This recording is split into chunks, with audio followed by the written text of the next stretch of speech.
दरवाजे के बाहर मेरा वही दूसरा रूप खड़ा था। चेहरा बिल्कुल मेरी ही शक्ल का, मगर आंखें गहरी काली खाई जैसी, जिनमें कोई सफेदी नहीं थी, जैसे किसी ने भीतर से सारा उजाला खींच लिया हो। उसकी हथेली कांच पर चिपकी हुई थी और उंगलियों की लंबी परछाइयां अंदर तक फैल रही थीं। होंठ लगातार हिल रहे थे, पर कोई आवाज नहीं आ रही थी, जैसे वह किसी भाषा में मंत्र पढ़ रहा हो जो मेरी आत्मा तक पहुंच रही थी। मेरे पैर जैसे जमीन में धंस गए हों। डर इतना घना हो चुका था कि सांस भी भारी लग रही थी। मैं घुटनों के बल झुक गया और उस पुराने पीले पड़े कागज को दोबारा उठाया। उम्मीद थी कि शायद मैंने पहले कुछ मिस कर दिया हो। कांपते हाथों में कागज को थामे, टिमटिमाती रोशनी के बीच जब नजरें ध्यान से टिकाईं, तो कोने पर धुंधली, लगभग अदृश्य स्याही से एक आखिरी लाइन उभर आई। अगर तुम डर की बजाय हिम्मत से खड़े रहो, तो दूसरा रूप हमेशा दरवाजे के बाहर ही रहेगा। ये पंक्ति देखते ही मेरा दिल जोरों से धड़कने लगा।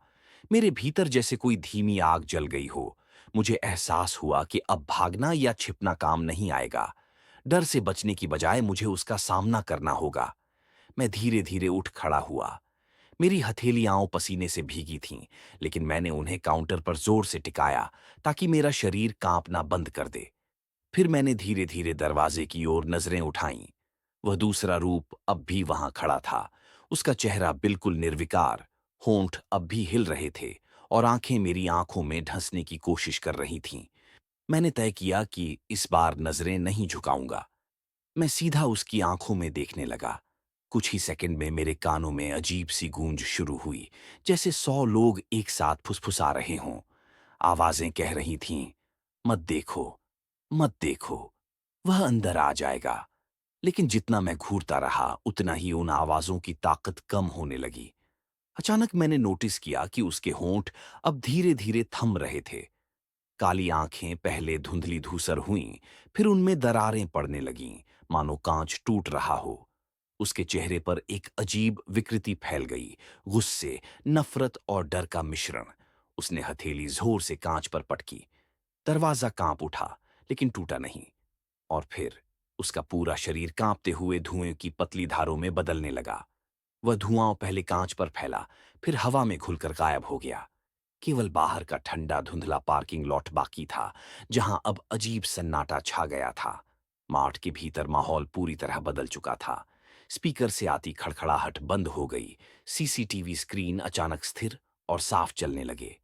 जो ट्यूबलाइट बार बार टिमटिमा रही थी, वह अब शांत होकर लगातार जल रही थी।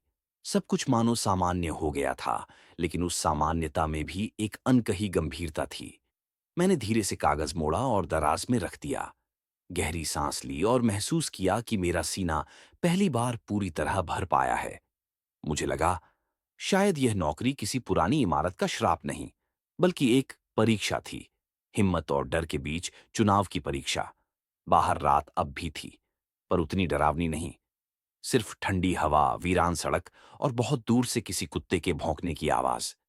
मगर अब मुझे समझ आ गया था, डर हमेशा बाहर खड़ा रहेगा, लेकिन उसके पास उतनी ही ताकत होगी जितनी हम उसे देंगे। और उस रात, उस पुराने मार्ट के भीतर, मैंने पहली बार महसूस किया कि मैंने डर को दरवाजे के बाहर छोड़ दिया है।